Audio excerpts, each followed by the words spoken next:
আপনাদের কি মনে আছে অনেক দিন আগে আমি তালের শ্বাসের শরবতের একটা ভিডিও করছিলাম। সো আজকে ওই জায়গাটাতেই চলে আসছি এবং ওই ভিডিওতে কিন্তু আপনাদেরকে রেসিপিটা দেখাই নাই কিভাবে তালের শ্বাসের শরবত বানানো হয়। আজকে আপনাদেরকে একদম তালের শ্বাসের শরবত কিভাবে বানায় ওই রেসিপিটা দেখাবো। সামনেই দেখেন একদম ফ্রেশ তালগুলো কাটতেছে, এগুলো দিয়ে আজকে শরবত হবে। আর আজকে আমি শুধু একা খাবো না, আমার সাথে আছে এই যে মহাখাদক উজান ভাইয়া। আর একে ডাকা লাগে না, এমনিই চলে আসে। হ্যাঁ, আমাদের তালের শ্বাসের শরবত কিন্তু একদম রেডি। আপনারা দেখলেন খুব সুন্দর করে শ্বাসগুলোকে ওপরের যে কাভারটা আছে ওইটা ছিলে তারপর পানি দিয়ে বানানো হয়েছে। আমরা চিনি ছাড়া খাবো বলে এখানে চিনি অ্যাড করি নাই, বাট নর্মালি যে ফ্রিজে বানানো থাকে বলতে কি একদিন আগে বা যেদিন বিক্রি করে উনি 4টা থেকে বিকাল 4টা থেকে হচ্ছে আপনারা রাত 10টা পর্যন্ত পাবেন।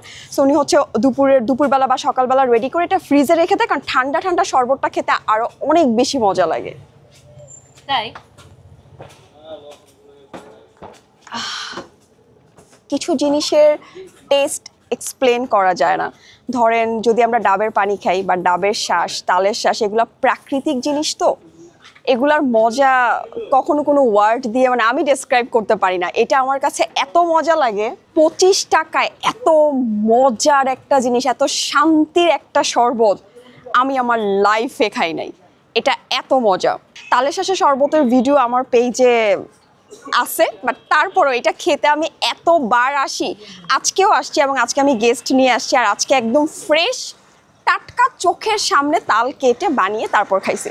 আপনারা যদি এই মজার তালের শ্বাসের শরবতটা খেতে চান তাহলে চলে আসতে পারেন নারায়ণগঞ্জের নবীগঞ্জ ঘাট পার হয়ে দক্ষিণ লক্ষণখোলা দোতলা প্রাইমারি স্কুলের পাশে হচ্ছে একটা মসজিদ, এটা ঠিক অপোজিটে 4তলা বিল্ডিং এর নিচতলাতে রুহুল আমিন আঙ্কেলের দোকানে বিকাল 4টা থেকে রাত 10টা পর্যন্ত পাবেন।